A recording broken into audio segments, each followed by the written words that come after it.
toutes et à tous, petit cours facile d'astrologie avec aujourd'hui les mots-clés du Verseau qui vous serviront pour avoir une idée générale des valeurs qui sont attribuées à ce signe. Petit rappel pour ceux qui ne le savent pas encore, vous pouvez retrouver dans l'onglet communauté de cette chaîne ma tendance du jour. Alors, ce 11e signe du zodiaque intervient au plein cœur de l'hiver et il symbolise la solidarité collective, la fraternité et le détachement des choses matérielles. Uranus le régit depuis sa découverte car auparavant il était gouverné par Saturne.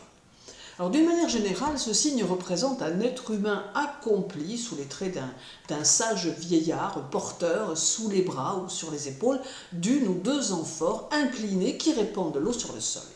Le Verseau est l'avant-dernier signe du zodiaque et à ce titre, il a accumulé un pouvoir qu'il doit apprendre à libérer et à utiliser avant que le cycle ne se termine. Et c'est là l'une des phrases clés du signe. En utilisant son expérience, il apportera son aide à ceux qui en ont besoin et réussira ainsi son intégration sociale, autre point clé de ce signe. Le Verseau ne doit pas agir de manière trop égoïste et trop matérialiste, car en agissant ainsi, il ne peut bénéficier des énergies liées à ce signe.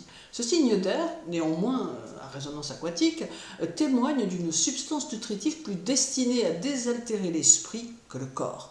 Il incarne un être vivant dans une communauté spirituelle et en pleine sphère universelle. Mais très peu de Verseaux en ont conscience et réagissent à la teneur de leur signe. Alors le Verseau doit aussi apprendre à mettre à disposition les fruits de sa réalisation. Pour accomplir sa destinée, un Verseau doit travailler pour la communauté, pour la société et être dans le partage des connaissances et des réalisations.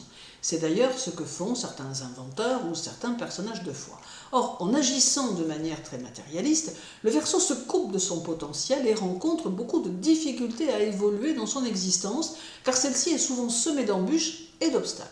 Il doit accepter l'idée que sa participation dans la société est indispensable pour les autres et qu'il peut apporter sa spécificité, son originalité.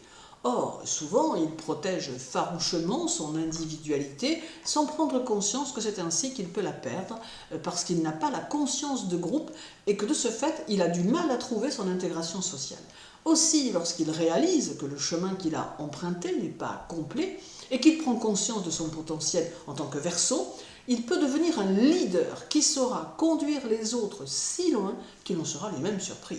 S'il parvient à dépasser le conditionnement ou les conditionnements dans lesquels il s'est forgé, alors il créera autour de lui un champ d'action plus vaste qui lui permettra de se réaliser pleinement. Alors, en tant qu'avant-dernier signe du zodiaque, il bénéficie d'un pouvoir symbolique inhérent à ce signe. Et en utilisant les potentiels du signe pour les autres et non égoïstement pour lui, il atteindra la liberté sans avoir besoin de révolutionner anarchiquement le monde et la société. Il prendra conscience qu'il n'a pas besoin de faire preuve d'agressivité et de rébellion constante pour qu'on l'écoute ou le reconnaisse, puisque la force est en lui prête à être utilisée. Il sera ainsi libre de s'accomplir selon ce qu'il est potentiellement, autre point clé du signe. Alors il y a des Verseaux qui savent se rendre disponibles pour autrui, car ils ont cette conscience en eux d'être qui ils sont et conscience du rôle qui est le leur. Ils n'ont pas peur d'être absorbés par la société, car ils ont compris qu'en s'y intégrant, ils deviendraient totalement libres d'être leur plein potentiel et pourraient ainsi faire passer leurs idées et leurs décisions avec l'avantage d'être suivis et respectés pour ce qu'ils sont. Je vous souhaite une belle journée, prenez bien soin de vous et à très bientôt.